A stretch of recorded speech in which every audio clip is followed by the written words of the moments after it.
बहुत धन्यवाद इतनी तालियों के लिए। और इससे मैं उम्मीद कर रहा हूँ कि बहुत सारे पाठशाला के स्टूडेंट यहाँ हैं।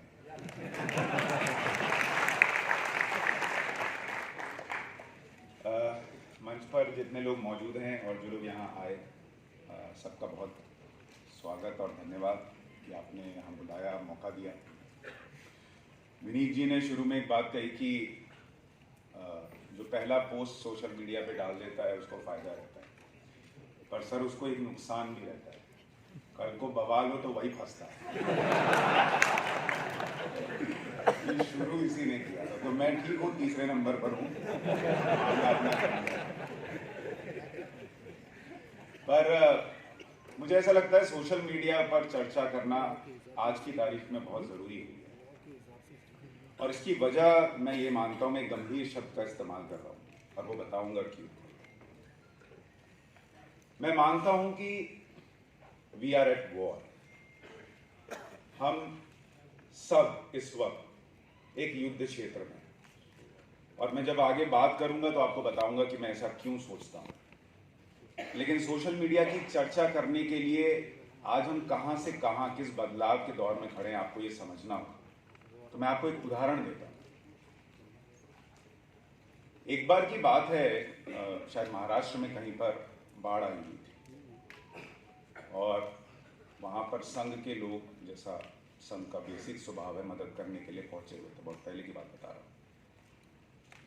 तो वहाँ पर डॉक्टर हेडगेवार पहुंचे, और वहाँ पर एक बड़ा सा बैनर लगा हुआ था कि संघ के लोग ये मदद कर रहे हैं।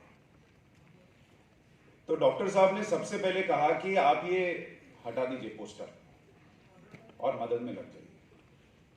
जब मदद हो गई तो किसी ने उनसे पूछा कि ऐसा क्यों किया, लोगों को कैसे पता चलेगा कि संघ ने ये मदद की या आरएसएस के लोगों ने ये मदद की।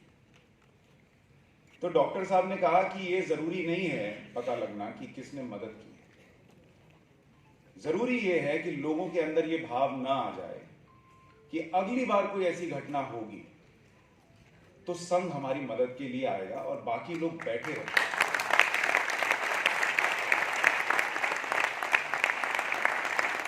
लोगों के अंदर ये विचार जाना जरूरी है कि जो मदद कर रहे हैं हमारे बीच के, ये हमारे आसपास के, और ये हम सब का कर्तव्य है। जैसे देखो वहां हुआ था, वो हमको करना है।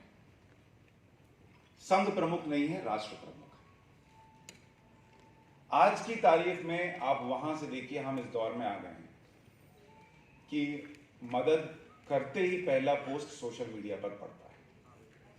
और मैं मानता हूं कि आज के दौर में वो गलत भी नहीं, क्योंकि आज के दौर में 90% क्राउड इस बात से प्रभावित होता है कि अच्छा सोशल मीडिया पर अगर ये कर सकते हैं, डाल सकते हैं, इससे मेरा नाम हो जाएगा, तो वो मदद करने आता है। तो वो दौर कुछ और था, आज हम सोशल मीडिया के इस दौर में खड़े हैं। सोशल मीडिया का ये प्रभाव है जो समाज पर पड़ रहा है। और जब मैं कहता हूं कि बदलाव हो रहा है और हम एक युद्ध क्षेत्र में खड़े हैं, वो बदलाव बहुत सारे लोगों को पसंद नहीं आ रहा। वो बदलाव देश के अंदर धीरे धीरे जो महसूस किया जा रहा है, वो वही है जो इस कार्यक्रम में आपने कहा कि राष्ट्र के बारे में सोचने वाले लोगों को हमने यहां आमंत्रित किया। राष्ट्र प्रथम, ये बदलाव राष्ट्र प्रथम का है। और ये बदलाव सबसे ज्यादा अगर कहीं महसूस मैंने अपने 20-21 साल की पत्रकारिता के बाद किया है, तो वो पत्रकारिता और राजनीति में किया है, और स्पेशली 2014 के बाद किया है। और मैं आपको बताता हूं क्यों। कोई कह सकता है कि इस देश में ऐसा तो नहीं है कि 2014 के बाद ही काम शुरू हुआ। बिल्कुल सही बात है, 2014 के पहले भी देश बना, लेकिन उस देश को बनाने के पीछे जो भावना थी, वहां राष्ट्र प्रथम मिसिंग था। जब इस देश का एक पूर्व प्रधानमंत्री, या अब नहीं है, उस वक्त तो वो प्रधानमंत्री थे, जब वो ये कहें कि हम 1 रुपया भेजते हैं दिल्ली से और 20 पैसा गरीब तक पहुंचता है, 80 पैसा गायब हो जाता है, तो आप ये मान सकते हैं और समझ सकते हैं कि राष्ट्र प्रथम था ही नहीं। अगर राष्ट्र प्रथम होता तो 80 पैसा पहुंचता और 20 पैसा गायब होता तो मैं मान लेता कि चलो ठीक है, इतना तो इस देश में होगा ही, उसको कोई नहीं रोक सकता। लेकिन जब आप 80 पैसा इधर उधर कर रहे थे और 20 पैसा लोगों के लिए लगा रहे थे, तो आप वो काम करते हुए राष्ट्र प्रथम नहीं, अपने आप को प्रथम रख रहे थे। और वो काम इसलिए हो रहा क्योंकि आपको उस 80 पैसे के ऊपर अपना अधिकार जमाना था। 90% काम इसी तरीके से इस देश में हुआ। और कुछ लोग कहेंगे कि भाई एम्स नहीं बने क्या, IITs नहीं बने। भाई देश बैठा थोड़ी रहता है, देश में हमेशा चीजें होती हैं, बनती हैं, बढ़ती हैं। कोई राजा अगर बैठा रहेगा तो प्रजा उसको चुनती थोड़ी। आप काम करेंगे, लेकिन काम करने का भाव क्या है? 2014 के बाद बतौर पत्रकार मैं आपको बता रहा हूं, मैंने ये महसूस किया कि आज जो चीजें हो रही उसमें राष्ट्र प्रथम नजर आता है। जब आप ये कहते हैं कि 370 हटेगा तो हटेगा, और वो हट जाता है,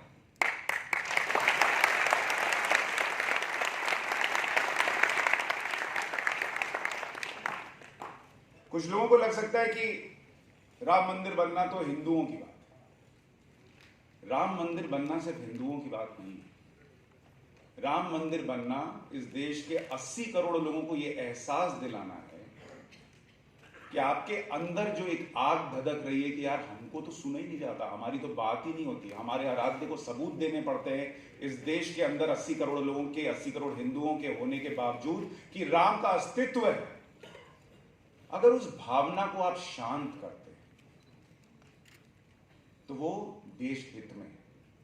क्योंकि जब वो चीज उबलती रहती है ना, तो जब वो बाहर आती है, इरप्ट होती है, तो वो किस तरह से निकलती है पता नहीं चलता। तो वो भी राष्ट्र प्रथम है। जब आप कोरोना के वक्त कहते हैं कि 80 करोड़ लोगों को राशन दिया जाएगा, जिस वक्त वो अंग्रेज जिन्होंने हम पर 300 साल राज किया, उनके यहां लोग एक टाइम का खाना छोड़ रहे हैं, एक टाइम का डाइट वो छोड़ रहे हैं क्योंकि उनके पास पैसा नहीं। उस वक्त हमारे देश में 80 करोड़ लोगों को अगर राशन मिल रहा है तो वो राष्ट्र प्रथम है। और राष्ट्र प्रथम इसलिए कह रहा हूं क्योंकि वो ये देख के नहीं मिल रहा कि यहां मेरी सरकार है, वो ये देख के नहीं मिल रहा कि ये तो वामपंथी सोच को समर्थन करने वाले हैं, वो ये देख के नहीं मिल रहा कि ये तो मुसलमान है, ये मुझे वोट नहीं करेगा। वो मिल रहा। और ऐसे अनगिनत उदाहरण हैं जो मैं आपको दे सकता हूं। कभी आप लोगों का प्रधानमंत्री जी से मिलना हो तो शायद कभी आपको पता चले। मैं एक बार गया उनसे मिलने, तो आपने देखा होगा प्रधानमंत्री जब किसी से मिलते हैं तो अमूमन 2 सोफे लगे होते हैं और पीछे एक मोर जैसा वो पेंटिंग ट्री जैसा कुछ है वो लगा रहता है। तो बहुत सारे लोगों को लगता होगा कि प्रधानमंत्री के घर में वो जगह है जहां उन्होंने मिलने के लिए रखी है। वो जगह दरअसल प्रधानमंत्री के घर में जो उनका दफ्तर है वही मौजूद है। मतलब अगर मैं उस जगह को बताऊं कि मैं यहां पे खड़ा हूं और यहां पर वो जगह है जहां पर वो 2 सोफे लगे हैं, तो उससे बस आप मान के चलिए कि उस कोने में प्रधानमंत्री का बड़ी सी मेज है, उनका कंप्यूटर लगा हुआ है और वो वहां पर बैठकर काम करते हैं और वहां पर उनकी मीटिंग्स होती है। तो प्रधानमंत्री वहां पर उन लोगों से इसलिए मिलते हैं कि वक्त बच सके। जितनी देर वो गेस्ट आएगा, उनको लेकर आएंगे, प्रोटोकॉल होगा, सब कुछ होगा, उतनी देर वो वहां उस मेज पर बैठ के काम करते हैं। वो मिलते हैं, जो भी चर्चा होती है, वो जाते हैं बैक टू मेज। ये इस देश में बदला। और मैं आपको इसलिए बता रहा हूं, आप में से बहुत सारे लोगों को पता नहीं होगा, शायद जिनको पता वो समझ जाएंगे मैं किन की बात कर रहा हूं। इस देश में प्रधानमंत्री दिन में 2-2 बजे भी सोकर उठने वाले रहे। 2-2 बजे सोकर उठने वाले। कहा जाता है इस देश के अंदर कि मीडिया को कंट्रोल किया जाता है। मैंने 5 साल ऐसे चैनल में काम किया, नाम तो नहीं लूंगा, पर पर आप लोग समझ जाए मैं क्यों कह रहा हूं वी आर एट वॉर। क्योंकि यहां लड़ाई जो है, जिन लोगों को ये पसंद नहीं आ रहा कि राष्ट्र प्रथम कैसे चल रहा है, वो 80 पैसा जो आता था और सब में बढ़ता था, वो अब आ नहीं रहा है। वो दौर जब पत्रकार प्रधानमंत्री के प्लेन में बैठकर जाते थे, वहां जो आईएएस ऑफिसर साथ में जाते थे उनके लिए बस आती थी और पत्रकारों के लिए गाड़ियां खड़ी होती थी विदेश में, उनको ले लेकर जाने के लिए उनके होटल्स में इतना बड़ा बड़ा खंबा रखा रहता था पीने के लिए। वो सब मिस कर रहे हैं, उनको वो सब याद आता है। क्योंकि आज वाले तो कहते हैं जाना अपने खर्चे पे जाओ, मैं क्यों लेके जाऊंगा। तो वो उनको पसंद नहीं आ रहा, तो दिक्कत है। फिर इधर उधर से जो आता था वो भी बंद हो गया। मंत्री कौन बनेगा नहीं बनेगा वो डिसाइड होता था। पत्रकारों का बड़ा अहम रोल था सरकार के अंदर, देश के अंदर में। अब देश के अंदर जो बोलते हैं, देश के लिए जो बोलते हैं, उनका प्रभाव ही उनको पसंद नहीं आ रहा। ये पत्रकारिता में चाहिए।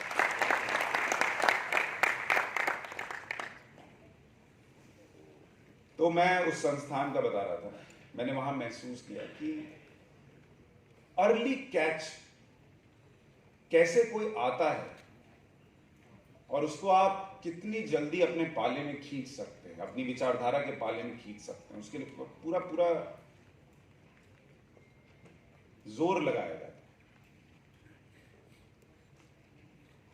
कुछ लोग हमारी तरह नहीं फंस पाते, निकल आते, जो फंस गए फिर फंस गए, वो ट्रैप है। सो इसलिए वी आर एट वॉर। जो लोग ये कर रहे हैं वो बहुत पहले से कर रहे हैं, और जो लोग राष्ट्र प्रथम सोच रहे हैं वो बाद में आए। आपकी फौज बड़ी हो सकती है लेकिन उनका सिस्टम बड़ा है। जिस सोशल मीडिया में आप अपनी बात रखने के बाद सोचते हैं कि आप बहुत प्रभाव छोड़ रहे हैं, उस सोशल मीडिया पर उनका कब्जा है। और धीरे धीरे ये जो युद्ध लड़ा जा रहा है, लोग सोचते हैं यूक्रेन और रशिया लड़ रहा है, बॉस वो तो सामने से लड़ा है, यहां पीछे से लड़ाई चल रही है और बहुत स्ट्रैटेजिकली चल रही है। आपको क्या लगता है ये गोदी मीडिया का जो शब्द आया वो हवा में आ गया? किसी को लगा कि चलो गोदी मीडिया बोल देते हैं, वो स्ट्रैटेजिकली लाया। क्योंकि कल को जब उनके नैरेटिव को कोई सुशांत सिन्हा खड़ा होकर तोड़ेगा, जब वो ये कहेगा कि हां ये सच है कि दुनिया में डॉलर मजबूत हो रहा है, रुपया कमजोर नहीं हो रहा, और उनके पास इस फैक्ट का तोड़ नहीं होगा, तो वो आपके दिमाग में भरेंगे कि ये गोदी मीडिया है। जब किसी को तर्क से नहीं काट पाओ तो उसको बदनाम करो। जब किसी के दिमाग में तर्क से अपनी जगह नहीं बना पाओ तो उसके अंदर संशय पैदा करो कि यह आदमी किसी के लिए काम कर रहा है। और मैं आपको चुनौती देता हूं कि आप मुझे कोई एक आदमी उठाकर, मैं 20 साल से मीडिया में हूं, 20 साल से ज्यादा वक्त हो गया, और 2014 से कहा जाता है ये गोदी मीडिया है, सरकार इसको कंट्रोल कर रही है। मैं आपको चैलेंज देता हूं, कोई दिखा दे कि जब इस सरकार की मैंने आलोचना की, एक फोन घनघनाया कि आपने ऐसा क्यों कर दिया। एक फोन, अभी मोरबी में ब्रिज गिरा, हमने सवाल पूछे बीजेपी की सरकार से, एक फोन नहीं आया बॉस। और मैं उस दौर में रह चुका हूं, पत्रकारिता कर चुका हूं, जहां एक चैनल को सिर्फ यह दिखाना था कि इस सरकार के अंदर कौन सा मंत्री कैसा परफॉर्म कर रहा है, उसकी रेटिंग देनी थी। प्राइम मिनिस्टर ने फोन करके कहा कि आपकी हिम्मत कैसे हुई मेरे मंत्रियों को रेट करने की, और वो चैनल ने वो शो नहीं दिखाया। और वो लोग आज खड़े होकर हमें कहते हैं कि हम गोदी मीडिया हैं। This is why we are at war.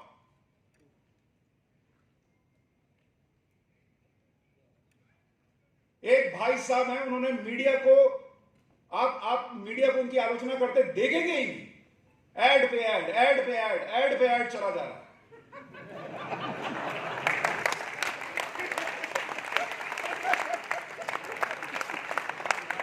और कहा जा रहा है कि हिटलर कोई और है। This is why we are at war.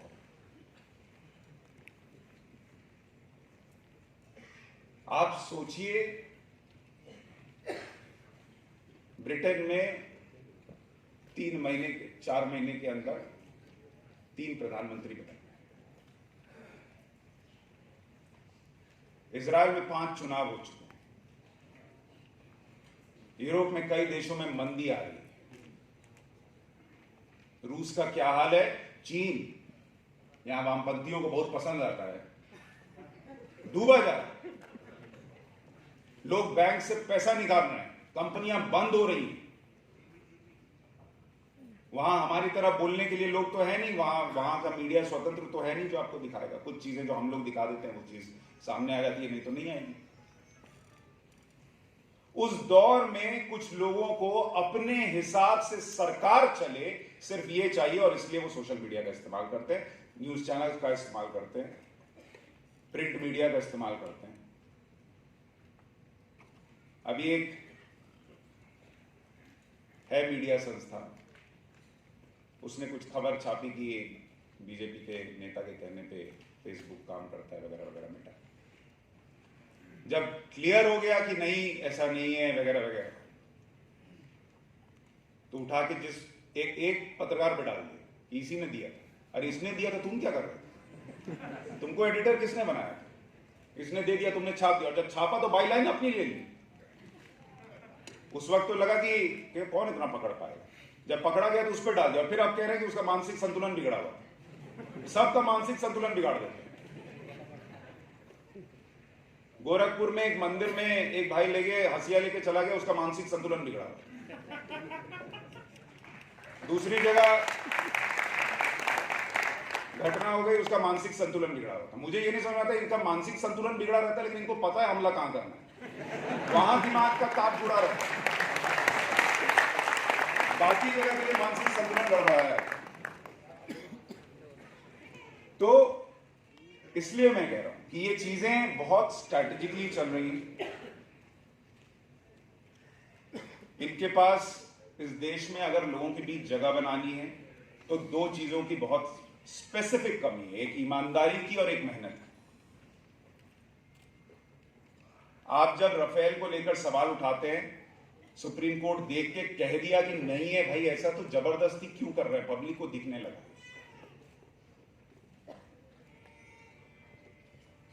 आप कोरोना के संकट काल के बीच सड़क पे नहीं उतरेंगे, लोगों की मदद नहीं करेंगे। आरएसएस के लोग कर रहे थे। अखिलेश यादव घर के अंदर थे, तेजस्वी यादव दिल्ली में बंगले में बैठे हुए थे, और ये लोग बात करते हैं कि पब्लिक को मूर्ख बनाया जा रहा है। मूर्ख आप लोग बना रहे थे, अब पब्लिक ने मूर्ख बनने के लिए मना कर दिया कि नहीं बनेंगे बॉस। ये बदलाव आ। और इसमें जब ये मैं कहता हूं वी आर एट वॉर, उनको बढ़त है क्योंकि वो पहले से है। उन्होंने सारा सिस्टम बनाया हुआ।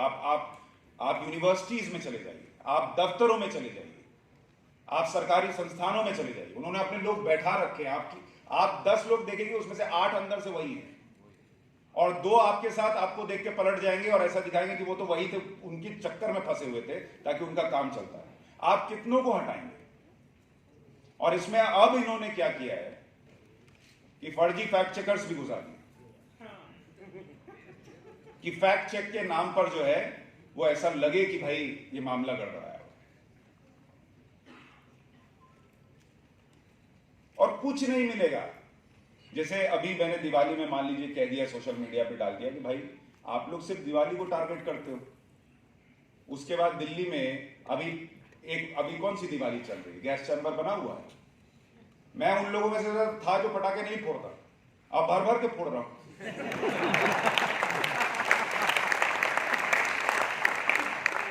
क्यों भाई? एक दिन तुम फोड़ने से रोक, मैं कह रहा हूं तुम साल भर बढ़िया रहते, और एक दिन गड़बड़ होती तो मैं कहता चलो ठीक है मेरी वजह से हो रहा, मैं नहीं फोड़ूंगा।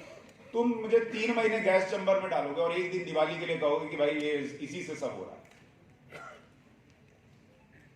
तो वो नहीं बर्दाश्त करती है आज की पब्लिक। लेकिन आप देखिए ये सोशल मीडिया पर माहौल कैसे बनाया जाता है। दिवाली दिवाली दिवाली आ गई ऐसा हो गया, दिवाली आ गई वैसा हो गया, उसके बाद सब गायब हो गए।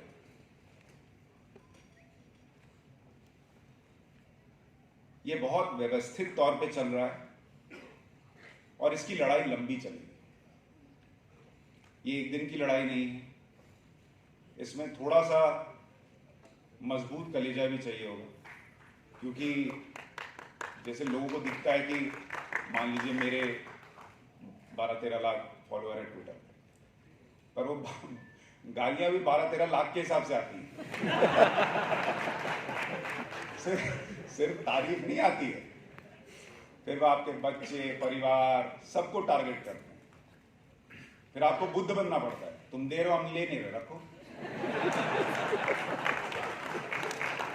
तो सोशल मीडिया पे कलेजा भी मजबूत चाहिए होता है, फौजी टाइप, अपने भाई जैसा।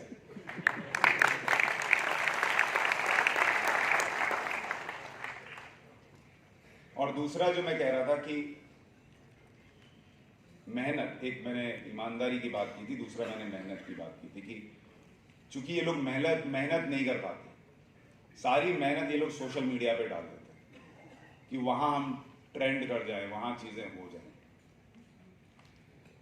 सोशल मीडिया प्रभाव छोड़ता है, लेकिन जो विनीत जी ने आखिर में बात कही थी कि वही सब कुछ कर रहा है, ऐसा भी नहीं। क्योंकि जब आपको शौचालय मिलेगा तो सोशल मीडिया से थोड़ी पता चलता है, आपके घर में दिखता है ना जब रोज जाते हैं। जब आपको घर मिलता है जिसके अंदर बैठ के टुक टुक मोबाइल चला रहे हैं, तो वो किसके राज में मिला ये पता चलता है ना, उसके लिए सोशल मीडिया थोड़ी देखनी पड़ता है। जब अकाउंट खुलता है उसमें पैसा आता है तो वो सोशल मीडिया से थोड़ी पता चलता है। जब किसान सम्मान निधि आती है तो अकाउंट का जो मैसेज आता है वो इसी मोबाइल में आता है, उसके लिए थोड़ी पता करना पड़ता है कि ट्विटर पे आया कि नहीं या व्हाट्सएप पे आया। इनकी स्ट्रैटेजी सोशल मीडिया तक सीमित रह गई, ये दिक्कत है। जमीन पे नहीं है, ये दिक्कत है। वो दिक्कत ये आज नहीं, कल परसों तरसों दूर कर लेंगे, मुझे उम्मीद है। लेकिन हाँ, सोशल मीडिया का प्रभाव है, उससे लोगों का मन बदलता है, इसको आप नहीं इग्नोर कर सकते, नकार सकते। और बतौर पत्रकार मुझे लगता है कि एक काम तो आप लोगों को जरूर करना चाहिए कि किसी एक के आसपास केंद्रित मत रहिए, देखते रहिए कि लोग क्या डाल रहे हैं, क्या बोल रहे हैं, क्या चल रहा है। किसी एक को सुन के राय मत बनाइए, क्योंकि जैसा विनीत जी ने ये भी कहा कि जितना आप लोगों से मिलेंगे, बात करेंगे, भारत देखेंगे, दुनिया देखेंगे, तो चीजें पता चलती। वैसे ही सोशल मीडिया पे जितना पलट पलट के देखेंगे उतना पता चलता है। इस ताकत को इस्तेमाल करना है, देश हित में इस्तेमाल करना है, किसी को नीचा करने के लिए नहीं करना है। एक विचारधारा की सोच रही है कि दूसरे को नीचा दिखाना है, सबसे बड़े ज्ञानी हम। दूसरी विचारधारा को ऐसा नहीं बनना है, उनमें भी कुछ अच्छा है तो ले लेना है।